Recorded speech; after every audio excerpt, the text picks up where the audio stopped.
Imaginez que nous sommes au pied de Jésus et qu'il est en train de nous enseigner, et c'est la 8e béatitude. Jésus est en train de nous parler d'un chemin sûr pour être heureux, pas selon les hommes, mais selon Dieu.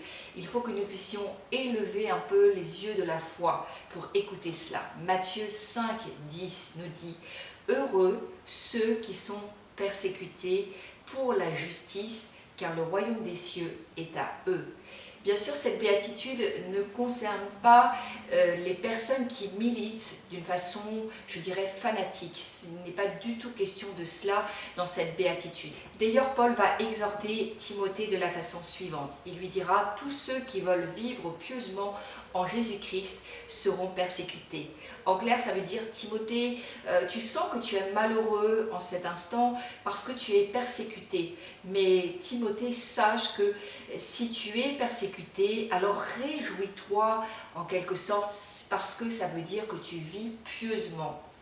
Donc aujourd'hui, c'est ce que le Seigneur nous dit. Il nous dit, nous ne pouvons pas avoir, je dirais, un haut standard de vie spirituelle et ne pas être persécuté. Et les questions de la justice, bien sûr, c'est la justice de Dieu, c'est le royaume de Dieu. Cette béatitude, je crois que cette 8e béatitude est peut-être celle qui nous remet le plus en question. Parce que cela veut dire que vivre comme Jésus, avoir Jésus comme modèle, c'est peut-être aussi nous amener à vivre une certaine persécution.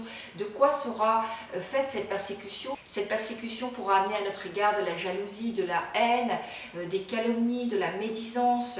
Nous pourrons avoir affaire à une persécution subtile, déguisée, mais également une persécution violente. Parce que le chrétien authentique sera haï, c'est ce qu'il est question dans cette béatitude et dans la parole de Dieu, parce que simplement on voit Jésus en lui. Si nous sommes un témoignage, si nous reflétons vraiment la présence de Jésus, la parole de Dieu est claire, nous serons persécutés parce que le monde ne nous supportera pas et le monde va nous haïr.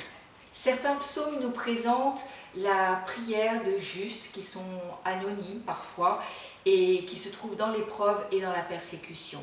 Il y a toujours deux attitudes qui sont ressenties, c'est la tristesse, mais au-delà de la tristesse, il y a une merveilleuse et immense confiance en Dieu. Et nous voyons que certains psalmistes font part à Dieu de leur persécution, de leur souffrance, de leur incompréhension, dans une totale confiance qu'ils peuvent mettre seuls en Dieu. Jésus lui-même a été persécuté, nous voyons cela pendant toute sa vie, son ministère terrestre jusqu'à sa mort à la croix qui en témoigne. Il a été abandonné, il a été trahi, il a été persécuté, il a été humilié.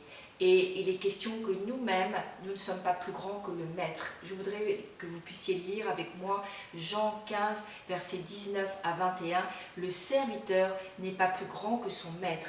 S'ils m'ont persécuté, ils vous persécuteront vous aussi. Alors si vous vivez des persécutions, que ce soit auprès de vos amis, dans votre famille, dans votre propre famille ou au travail, réjouissez-vous. Élevez, je dirais, vos yeux de la foi, de façon à que vous puissiez vous rappeler de ce que Jésus a dit. Nous serons heureux alors que nous subirons des persécutions, parce que notre récompense dans les cieux sera grande. À très bientôt, soyez pleinement bénis.